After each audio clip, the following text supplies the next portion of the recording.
quiero invitarlos a que hagamos una oración y también orar por los niños que salen a su clase. Amén. Inclinemos nuestro rostro.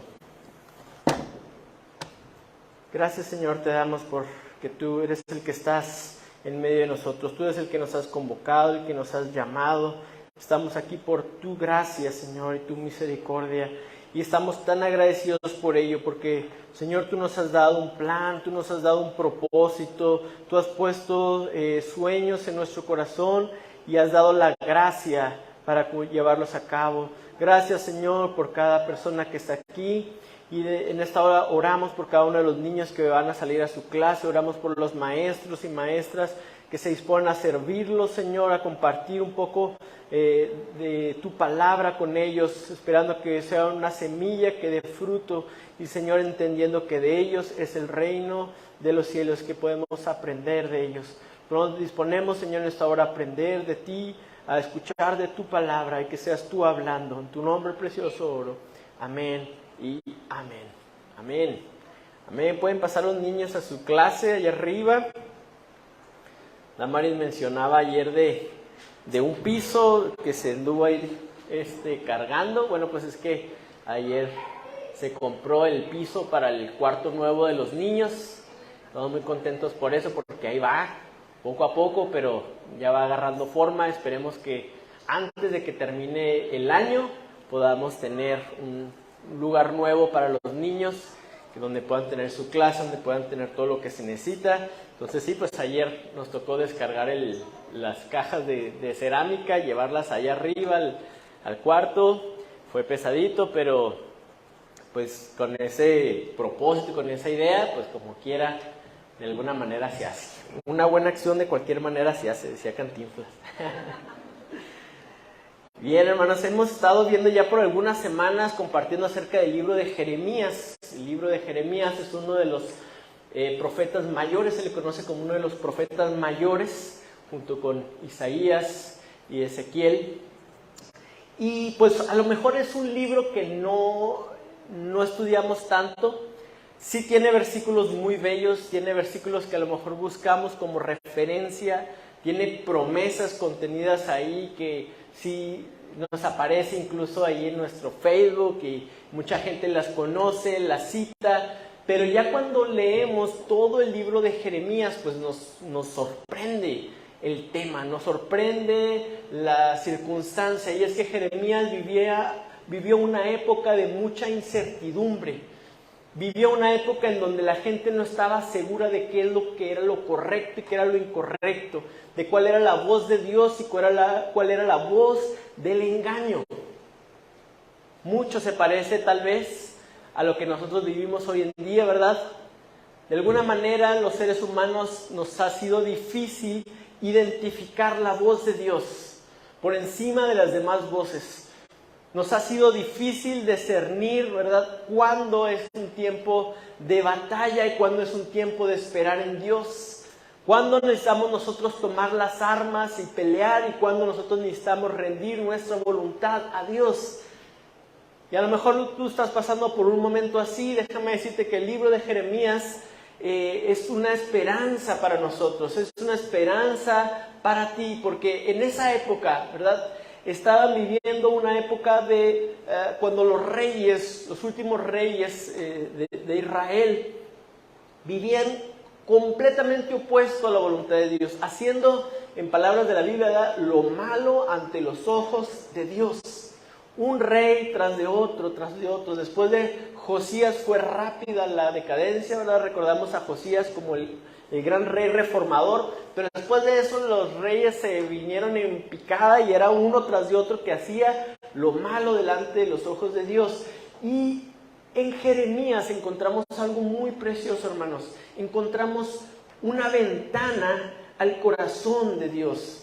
Encontramos una ventana a lo que Dios estaba pensando, sintiendo y queriendo expresarle a su pueblo.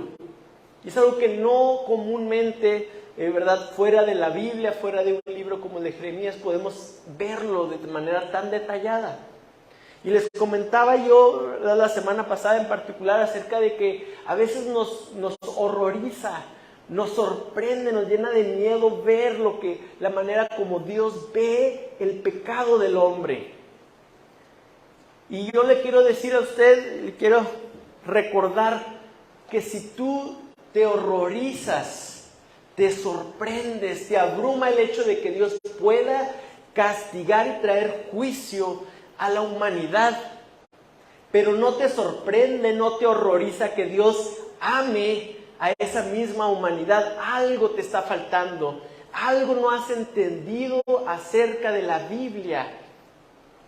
Porque en Jeremías encontramos precisamente eso, el corazón de un Dios airado contra el pecado, contra la rebeldía, contra la traición, la llama Él, ¿verdad? Porque Él hizo un pacto con su pueblo, Él cumplió su parte, el pueblo no cumplió su parte, y entonces frente a esa traición, en el libro de Jeremías encontramos el corazón de Dios expresando su enojo, su frustración, su inminente juicio. Pero siempre seguido al juicio encontramos, hermanos, a Dios doliéndose de ese mismo juicio que estaba por traer. Enviando, así como había enviado profecías de destrucción, daba profecías de esperanza, de reconstrucción. Y encontramos en Dios ese deseo de hacerle bien a un pueblo que se había vuelto en su contra. Y cerrábamos la semana pasada, ¿verdad?, hablando de cómo en la cruz fue donde fue revelado la ira y el amor de Dios por un mundo pecador. No podemos ver el amor de Dios, la cruz de Cristo, solamente como puro amor, porque muchas veces hemos convertido el amor de Dios en una caricatura, ¿verdad? Un objeto pequeño de 2 dimensiones que podemos meter a nuestra cabeza y comprenderla y solamente pensar que Dios ama a todos y que nunca jamás se podría ni siquiera pensar hacer mal a una persona. Y en ese afán por hacer de Dios el papá de los ositos cariñositos, ¿verdad? A veces pensamos que Dios no tiene el derecho de ejercer juicio, justicia en la tierra. Y en la Biblia está lleno, y de hecho es una esperanza para los que creemos en Él, en que Él va a traer juicio y justicia frente a tanta maldad que vemos en la tierra. Entonces, en el libro de Jeremías, ¿verdad?, Él estaba hablándole a un pueblo rebelde, buscando que se arrepintieran, y daba una instrucción muy específica que volvió a Jeremías muy poco popular. Volvió a Jeremías un enemigo del pueblo, y era que ellos se tenían que rendir al rey de Babilonia, al enemigo que venía. Y si se estaban juntando ánimos y el ejército estaba viendo cómo se organizaba para defender la ciudad, la palabra que tenía Jeremías es que no lo intenten, mejor ríndanse, es lo mejor que pueden hacer por sus vidas, es la palabra de Dios para ustedes, ríndanse. Y obviamente, ¿verdad?, a nadie le gusta eso, nadie que ama su país, nadie que está dispuesto a luchar por su casa, por su hogar, está dispuesto a escuchar algo así, es difícil. Entonces, en esa encrucijada estaba Jeremías, él mismo dice que quisiera no hablar de eso, él mismo dice que quisiera callarse de la voz de Dios y dejar de predicar, pero que no podía, y lo tenía dando ese mensaje. Y eso vimos la semana pasada, y ahora yo quisiera platicarles acerca de lo que... Hay una carta en Jeremías 29 que dice: carta de Jeremías a los cautivos. A este grupo de personas que el rey de Babilonia llevó allá, los sacó de su tierra y los llevó. Y me gustaría que me acompañaran allá a Jeremías 29 y vamos a hablar lo que significa vivir en el exilio. La carta que le envió Jeremías a estas personas era un mensaje para aquellos que estaban por entrar como cautivos a un pueblo ajeno. Y dice a partir del 29, vamos a leer del versículo 1 al versículo 11, al versículo 12. Dice: estas son las palabras de la carta que el profeta Jeremías envió de Jerusalén a los ancianos que habían quedado, de los que fueron transportados, y a los sacerdotes y profetas, y a todo el pueblo que Nabucodonosor llevó cautivo de Jerusalén a Babilonia. Después que salió el rey Jeconías, la reina de los del palacio, los príncipes de Judá y de Jerusalén, los artífices y los ingenieros de Jerusalén, por mano de Elasa, hijo de Safán, y de Gemarías, hijo de Hilcías, a quienes envió Sedequías, rey de Judá, a Babilonia, a Nabucodonosor, rey de Babilonia, decía: así ha dicho Jehová de los ejércitos, Dios de Israel, a todos los de la cautividad que hice transportar de Jerusalén a Babilonia: edificad casas y habitadlas, y plantad huertos, y comed el fruto de ellos. Casaos y engendrad hijos e hijas, dad mujeres a vuestros hijos, y dad maridos a vuestras hijas, para que tengan hijos e hijas, y multiplicaos ahí, y no os disminuyáis. Y procurad la paz de la ciudad a la cual os hice transportar, y rogad por ella a Jehová, porque en su paz tendréis vosotros paz. Porque así ha dicho Jehová de los ejércitos, Dios de Israel: no os engañen vuestros profetas que están entre vosotros, ni vuestros adivinos, ni atendáis a los sueños que soñáis, porque falsamente os profetizan ellos en mi nombre. No los envié, ha dicho Jehová. Porque así dijo Jehová: cuando en Babilonia se cumplan los 70 años, yo os visitaré y despertaré sobre vosotros mi buena palabra, para haceros volver a este lugar. Porque yo sé los pensamientos que tengo acerca de vosotros, dice Jehová, pensamientos de paz y no de mal, para daros el fin que esperáis. Entonces me invocaréis y vendréis y oraréis a mí, y yo os oiré. Y el versículo 13 dice: y me buscaréis y me hallaréis, porque me buscaréis de todo vuestro corazón. Amén. Seguramente hemos visto estos versículos, ¿verdad?, enmarcados en algunas casas como imanes para los refrigeradores. Es una promesa preciosa. Es una promesa que Dios dio a unas personas en particular. No eran muchos. Hay un censo ahí me parece, no me acuerdo si en Jeremías o en Crónicas, pero menciona que eran como un poquito menos de 4,000 personas las que fueron llevadas en cautividad a Babilonia. Y esa carta Jeremías se las manda. Jeremías no fue del grupo que vivió en Babilonia, él la manda para que la lean, y estas promesas ellos pudieran tomarlas y vivir en cuanto a eso. Ahora, había varias opciones, ¿verdad? Nos podemos imaginar para la gente que vivió allá.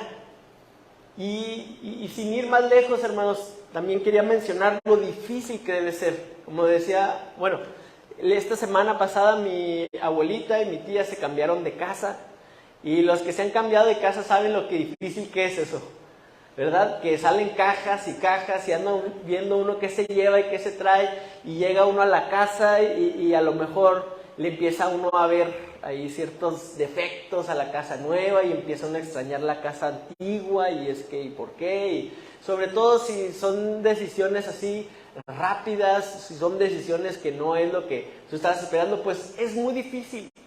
Y el pueblo de Israel en este momento estaba viviendo una situación muy, muy difícil. No hay cambio de casa, por más catastrófica que tú hayas experimentado, que pueda compararse con ser conquistado y llevado de un lugar a otro, de tu hogar a otro reino, al reino de los que te conquistaron, frente a esa incertidumbre de saber qué es lo que iba a ser de sus vidas, ¿verdad? Y entendemos que esto lo hacía el rey de Babilonia, y de hecho lo hicieron otros grandes emperadores y conquistadores, que para destruir y borrar la cultura ajena y poder asimilar, ¿verdad?, aquellos que habían conquistado, pues hacían eso, llevaban gente de aquí para allá, y entonces se mezclaba todo y se perdía toda esa civilización, esas costumbres, esas ideas. Y era la idea en parte que el rey de Babilonia llevaba a estos judíos, y bueno, estas personas estaban en una situación muy, muy delicada, muy complicada, desesperanzadora. Y frente a eso tenían algunas opciones, como lo podría ser, pues, asimilarse completamente, ¿verdad? Olvidar por completo su tierra, sus costumbres, olvidar su gente, olvidar toda la ley de Dios y asimilarse a la cultura que los había conquistado. Y esa era una opción, y eso hubo un grupo de personas que prefirieron hacerlo. Había otro grupo de personas que andaban viendo la manera de rebelarse, de pelear, de quitarse el yugo de Babilonia y poder regresar. Pero la palabra de Dios a través del profeta Jeremías era muy enfocada a estas personas, diciéndoles, ¿verdad? Edificad casas y habitadlas y plantad huertos y comed del fruto de ellos. ¿Qué es lo que Dios les estaba diciendo a estas personas? Dios les estaba diciendo que la vida, que debían construir una vida. Y que les había dado una promesa de que iban a ser 70 años de cautiverio. No sé cuántos se le haga a usted, si se le haga mucho, se le haga poco. Hay una referencia, seguramente usted la conoce, hay una referencia en la Biblia acerca de 70 años, ¿verdad? ¿Cuántos recuerdan qué otro lugar de la Biblia? Déjame apagar esta bocina. Sí. ¿Cuántos recuerdan otra referencia que hay acerca de 70 años? En los Salmos, ¿verdad? Menciona 70 años. ¿Alguien recuerda en qué contexto menciona 70 años? Ajá. Que dice que la vida del hombre son 70 años. Los más robustos 80. Entonces como que Dios los había llevado al cautiverio una vida, a una generación, al concepto de una vida desde que comienza hasta que termina. Y ellos iban a vivir su vida completamente ahí, en una tierra ajena. Y déjenme les digo, porque ya para continuar con el mensaje, quiero que vayamos, no sé cuántos han leído el final de Jeremías, pero el final de Jeremías es muy interesante.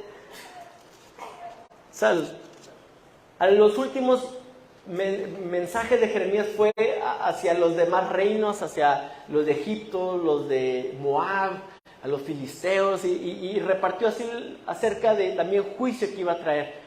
Y cuando lees eso, ¿verdad? A mí se me venía este dicho que conocemos de cuando veas las barbas de tu vecino cortar, que dice, pon las tuyas a remojar. Y como que Dios estaba hablando eso, porque todos fueron testigos del juicio que Dios trajo sobre Israel, pero con lo que termina Jeremías es dando una profecía también de juicio para todas esas naciones, y termina con el juicio hacia Babilonia.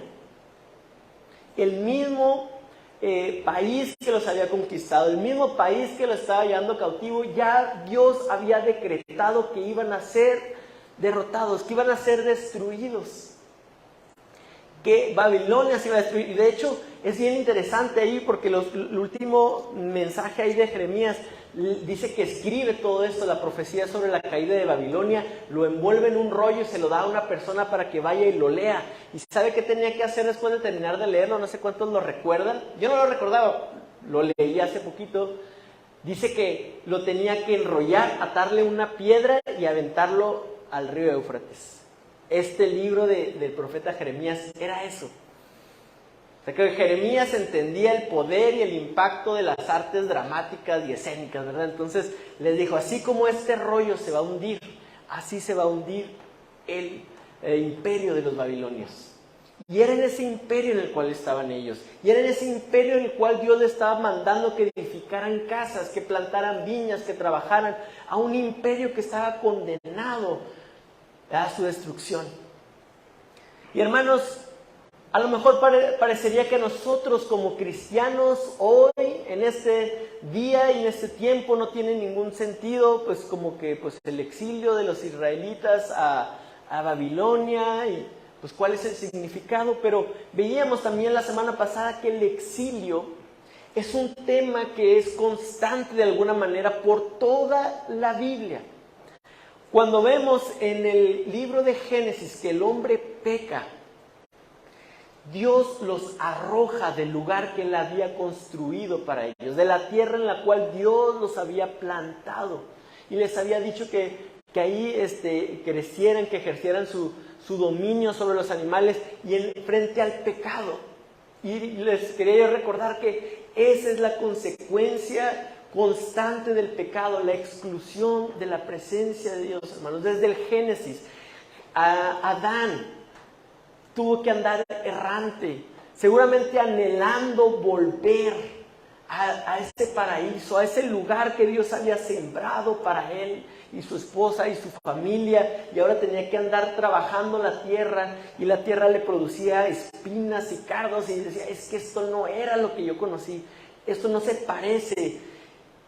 Y en el corazón del hombre, hermanos, desde la salida de Adán y Eva del paraíso, siempre ha habido un deseo por volver a la tierra de la cual fuimos sacados y vivimos en el exilio, ¿verdad? Vemos que cómo Dios fue tratando con los diferentes patriarcas, con Abraham, con Jacob, con José sirviendo ahí en Egipto, después con el pueblo de Israel siendo esclavos en Egipto y sacándolos, y después llevándoles a esa tierra, y llegamos a este momento del exilio.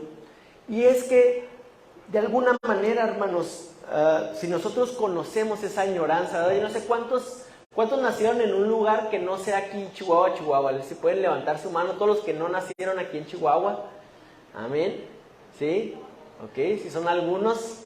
Seguramente ustedes, mejor que yo, que he vivido toda mi vida aquí en Chihuahua, sabrán el poder de la añoranza, de la nostalgia, de recordar esa tierra de la cual tú conociste y que estás viviendo en otro lugar, y a lo mejor sí estás trabajando, y a lo mejor ha habido grandes logros, y a lo mejor has hecho cosas padres, cosas bonitas, a lo mejor te casaste aquí en Chihuahua, pero siempre como que hay algo en tu mente recordando, ¿verdad?, de esa tierra, esos parques, esos atardeceres, esa gente, la comida, la gente que vive allá en Estados Unidos, ¿verdad? Ellos recuerdan a México de una manera muy especial.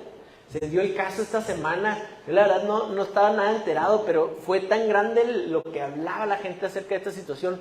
Parece de unos muchachos, un grupo de música, algunos de ustedes se habrán dado cuenta, de allá de Estados Unidos, y vinieron a hacer un concierto aquí porque al parecer son muy famosos, yo no los conocía, son muy famosos, y entonces en una entrevista les preguntaron qué pensaban de México, y se les ocurrió decir que no les gustaba, y que les gustaba más la comida allá de Washington, y que allá sí estaba rica la comida. Sí, unos muchachos que pues claramente se veía que son de aquí de México, y entonces la gente a través de internet, ¿verdad?, se les echó encima. Se les echó encima porque de alguna manera todos, y sobre todo la gente que ve en Estados Unidos, recuerda a México con esta añoranza, con este cariño. Y hermanos, eso es algo que todo ser humano tiene dentro de sí. No necesitas irte a otra ciudad, no necesitas cambiarte de tu domicilio. Adentro de ti hay un deseo por una tierra que no es esta. Como el pueblo de Israel, ¿verdad? Ellos estaban ahí viviendo en un reino que los había cautivado, en un reino que los había llevado allá, que los había sacado, y que además había un reloj de juicio que iba a traer condenación. Pero el mensaje para ellos no era, pues no hagan nada, no era, pues nomás espérense a que pasen los 70 años. El mensaje era, hagan casas, cásense, tengan hijos, planten viñas, coman de ello, alégrense, no pierdan su identidad, manténganla unido. ¿Por qué? Porque siempre ahí hay una esperanza de volver. Y a lo mejor fue muy difícil para algunos de ellos, imagínense, ponerse a trabajar una tierra que no es tuya, una tierra de gente que pues fueron tus enemigos con los que peleaste, y en la humillación y en el dolor de saber que no es tu tierra, tener que trabajar ahí. Seguramente a algunos se le cruzó la idea de yo no quiero hacer esto, yo no quiero hacerlo. Y cuando lo pensamos en nuestra vida hoy aquí, hermanos, nosotros como cristianos sabemos, usted se va al último libro de la Biblia y encuentra que el último pedazo de la Biblia se habla sobre la caída de Babilonia. Y lo entendemos como el sistema de este mundo, lo entendemos como la gloria de este mundo. Todo lo que está en contra de Dios un día va a ser destruido. Y este mundo como lo conocemos va a dejar de ser. Y entonces, hermanos, vivimos como cristianos en esta tierra que tiene esta cuenta regresiva hacia su destrucción. ¿Y cuál es nuestra respuesta? Porque déjenme les digo que en el mundo hay una filosofía que da una respuesta a esto.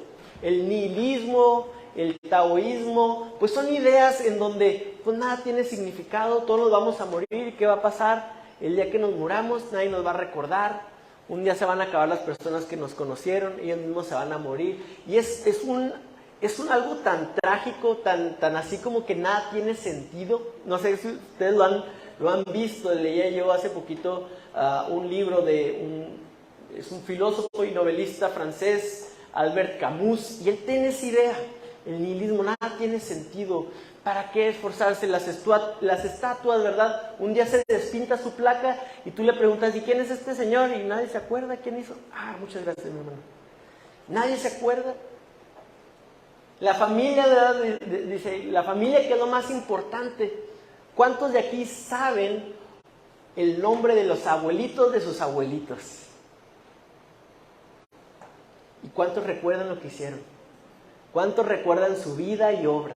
A lo mejor 1 o 2, conocemos 2, 3 datos.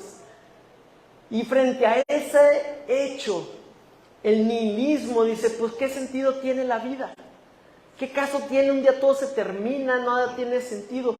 Pero aquí vemos a Jeremías, Dios hablándole a su pueblo, diciéndole, hay una cuenta regresiva hacia el juicio para Babilonia, el lugar donde tú estás viviendo. ¿Y cuál es la respuesta? ¿Cuál es lo que debe haber en nuestro corazón? Lo que debe dirigir nuestras acciones de aquí a ese día. Y Dios dice, construyan casas. Dios dice, planten viñas, disfruten de sus frutos, cásense, tengan familias.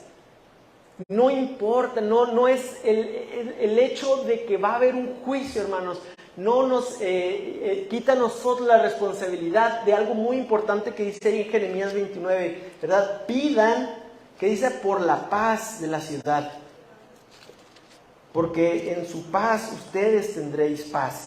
Procurad la paz de la ciudad a la cual os hice transportar, y rogad por ella a Jehová, porque en su paz tendréis vosotros paz.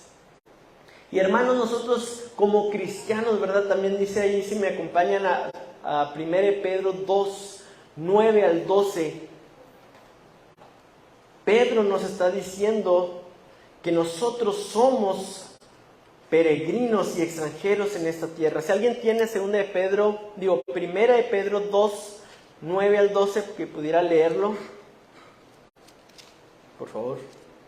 Mas vosotros sois linaje escogido, real sacerdocio, nación santa, pueblo adquirido por Dios, para que anunciéis las virtudes de aquel que os llamó de las tinieblas a su luz admirable.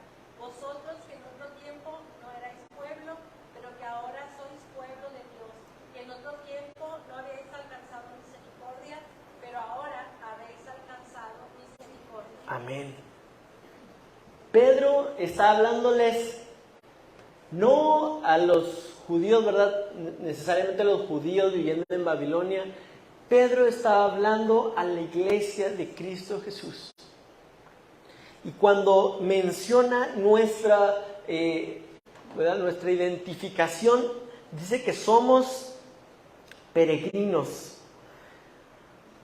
El versículo 11 dice, amados, yo os ruego como extranjeros y peregrinos que os abstengáis de los deseos carnales que batallan contra el alma. No sé si también eso se leyó. No, ¿verdad? Dice, amados, yo os ruego como extranjeros y peregrinos que os abstengáis de los deseos carnales que batallan contra el alma, manteniendo vuestra buena manera de vivir entre los gentiles, para que en lo que murmuren de vosotros como de malhechores, glorifiquen a Dios en el día de la visitación, al considerar vuestras buenas obras.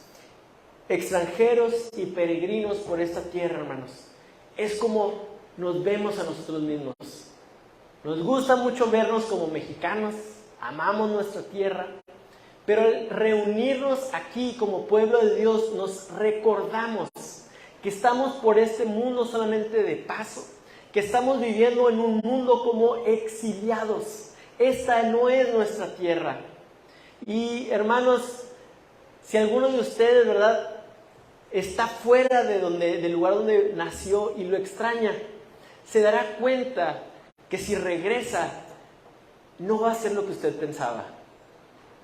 No van a ser los parques como usted los recordaba, o a lo mejor ya tumbaron el parque y ya hicieron unos departamentos ahí, y ya de alguna manera se nos escapa esa sensación de hogar en este mundo.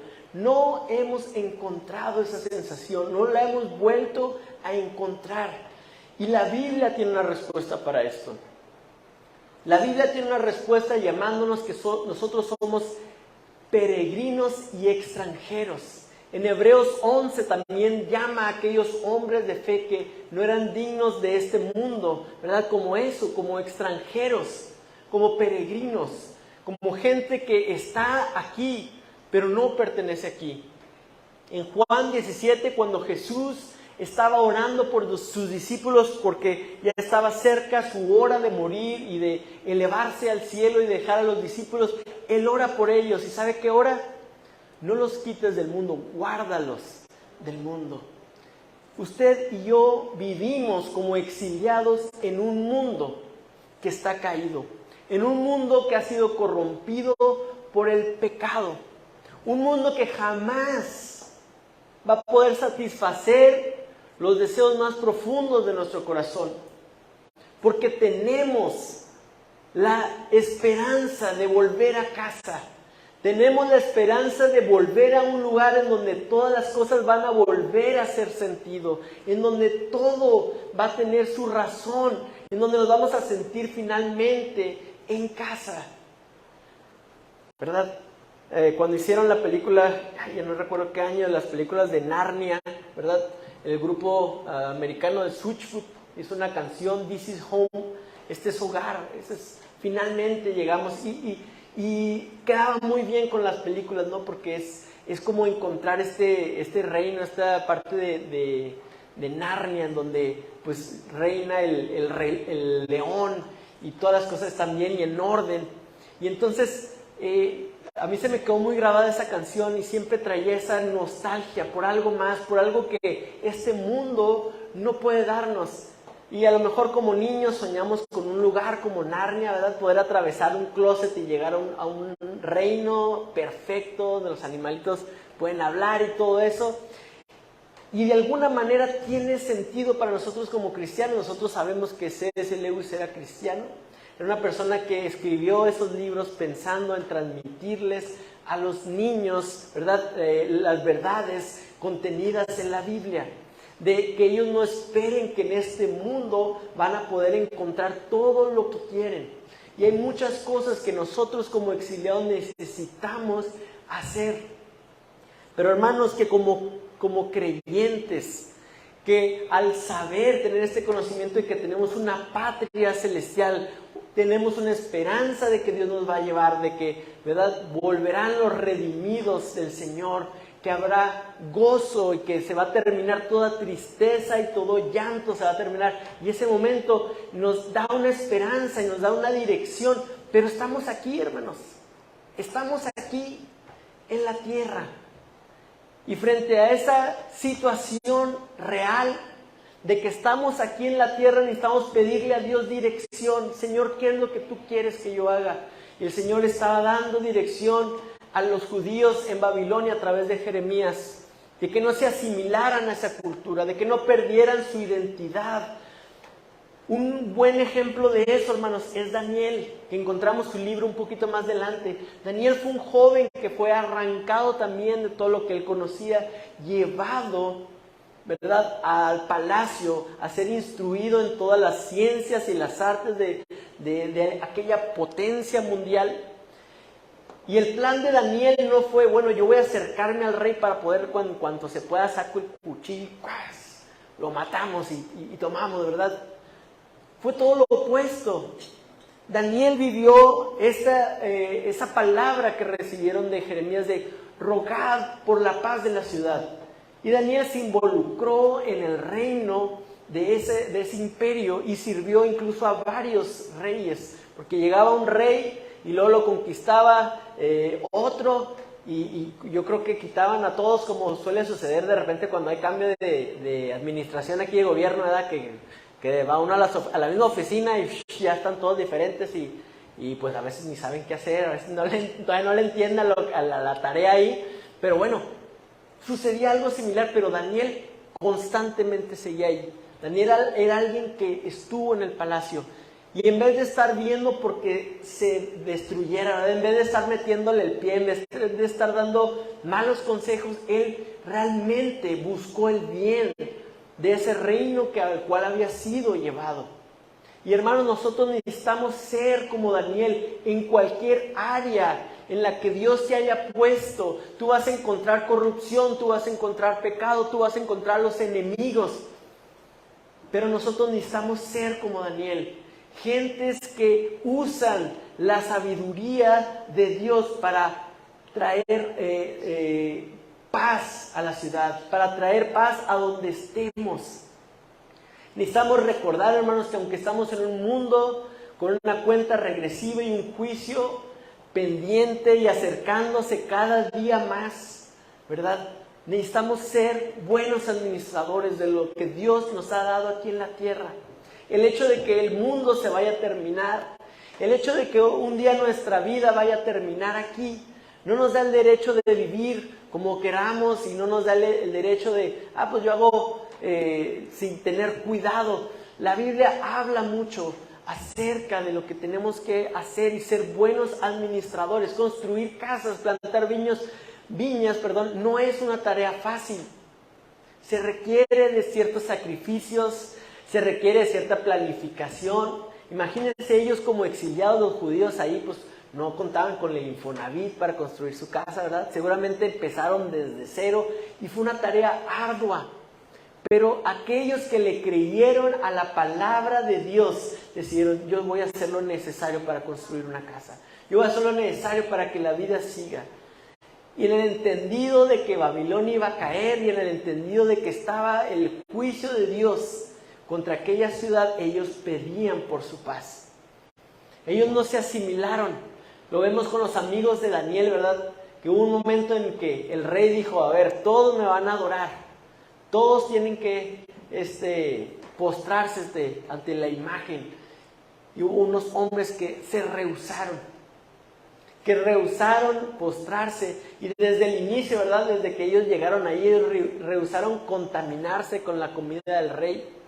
Pero no por eso, hermanos, ellos detestaban, no por eso ellos estaban odiando todo aquello. Realmente ellos creo que aprovecharon las mejores cosas, realmente ellos veían por la paz, por el bienestar de aquella ciudad. Y cuando nosotros, hermanos, nos sentamos con esa añoranza de nuestro hogar, recordemos que el tiempo que Dios nos ha dado aquí, nos ha dado con un propósito. Dios llevó a su pueblo a ese reino con un propósito. Y ese propósito necesitaba cumplirse. Y ese propósito necesitaba caer en corazones de personas que querían ver por el bienestar de esa ciudad. Que estaban dispuestos a trabajar. Que estaban dispuestos a levantarse temprano y arar las tierras. Estaban dispuestos a fertilizar una tierra que no era la suya a lo mejor. Que a pesar de que estaban extrañando, no sé si extrañaban el clima, el tipo de tierra, cualquier cantidad de cosas que ellos podían añorar y extrañar, todo lo sobreponían para seguir ahí plantando viñas, para seguir con su vida. Y los mejores ejemplos, ¿verdad?, son Daniel y sus amigos de cómo debían conducirse en un reino en el cual tú te sientes como exiliado. Y hermanos, que nosotros sepamos que por más que podamos hacer cosas por este mundo, ¿verdad?, que es nuestro llamado, que es nuestro propósito, nunca vamos a sentir que finalmente se logra. No es el fin, ¿verdad?, ver que las cosas aquí cambian para bien. Creo que a veces, y bueno, esto que acabo de decir sonó raro, pero creo que mucha gente se pone muy así con los partidos políticos, con el gobierno, y que por qué no hacen. No hay manera, este mundo está corrompido, este mundo está inmerso en maldad. Nosotros tenemos una idea de algo que está más allá de esta tierra, de algo que Dios solamente tiene para los que creen en Él. Y entonces vemos esta tierra y sentimos una desesperanza porque nunca vamos a verla de esa manera perfecta, nunca vamos a verla de esa manera justa, en donde el amor es lo más importante, ¿verdad? Y no lo vamos a ver así, pero eso no cambia nuestro propósito como iglesia. Cristo Jesús vino a predicar y dijo que nosotros éramos la sal y la luz del mundo, ¿verdad? La sal y la luz del mundo. Tenemos un propósito como iglesia de arrojar luz en medio de la oscuridad, porque hay vidas, hay personas que necesitan ser cambiadas. Otro ejemplo de una persona viviendo ahí en Babilonia, ¿verdad? Fue la reina Esther. La reina Esther llegó a ese lugar, a un lugar de importancia dentro del reino donde los judíos estaban cautivos, porque ella tenía una tarea específica. Y cuando el enemigo se había levantado con un designio, con un plan para destruir al pueblo de Dios, Dios la había puesto y ella había respondido a ese llamado. Ella había hecho todas las cosas correctas, ¿verdad? Que usted y yo conocemos, que hemos escuchado en otras prédicas, que hemos leído, que hemos visto incluso en películas. Ella lo había hecho todo y ella estaba ahí y fue consciente que Dios la había puesto con un plan y un propósito y ella pudo cumplirlo. Y hermanos, el mensaje en esta hora es eso. Dios nos ha dado un lugar, Dios nos ha dado un propósito, Dios nos ha dado dones. Y la idea no es que nosotros nos dejemos asimilar por la cultura del mundo, sino que entendamos que somos peregrinos, extranjeros en esta tierra y podamos tener nuestros ojos puestos allá en nuestra patria celestial, el lugar que Dios tiene para nosotros. Pero no por eso dejemos de pedir por la paz en la cual estamos viviendo. No por eso dejemos de trabajar, dejemos de invertir, dejemos de hacer el bien, aún por aquellos, ¿verdad?, que nos ofenden, aún por aquellos que consideramos nuestros enemigos. Tenemos nosotros la capacidad, la habilidad de parte de Dios para hacer bien.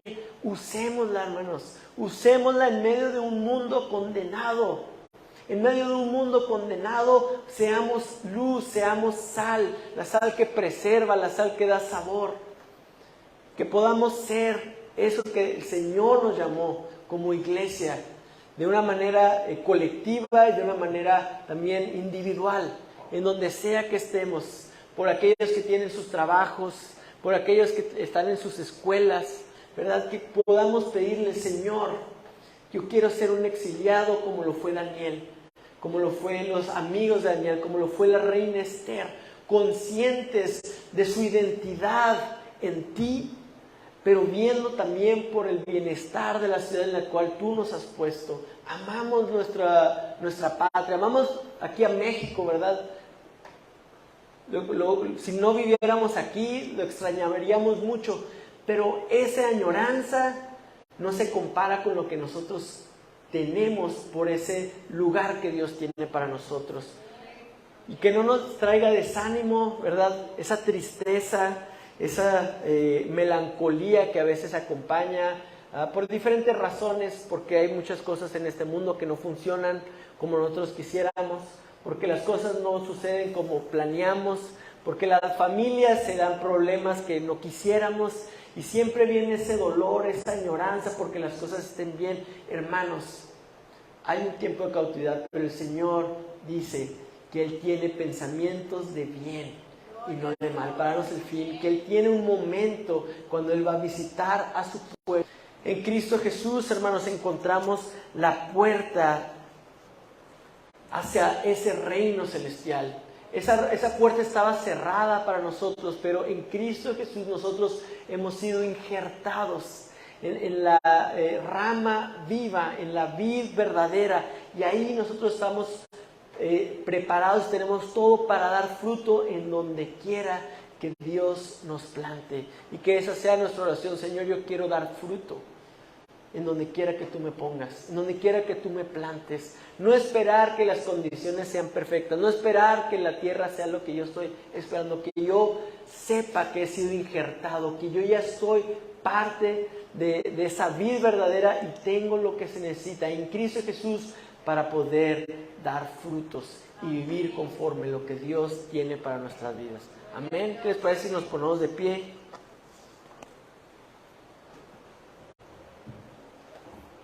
Gracias te damos, Señor, gracias te damos porque tú nos has dado esa esperanza. Porque aunque estamos en un mundo perdido, aunque estamos en un mundo, Señor, donde la corrupción, la injusticia es algo que se ve todos los días, pero, Señor, tenemos una esperanza de una patria celestial. Tenemos, Señor, ese deseo en nuestro corazón por volver al lugar que tú diseñaste para nosotros. Queremos poder cumplir también nuestro propósito. Queremos, Señor, cumplir la razón por la cual tú nos has puesto aquí. Nos has puesto en un hogar o en un trabajo, nos has puesto en una escuela, en donde sea que tú nos has puesto, Señor, que ahí podamos dar fruto, que ahí podamos pedir y podamos ser luz y sal.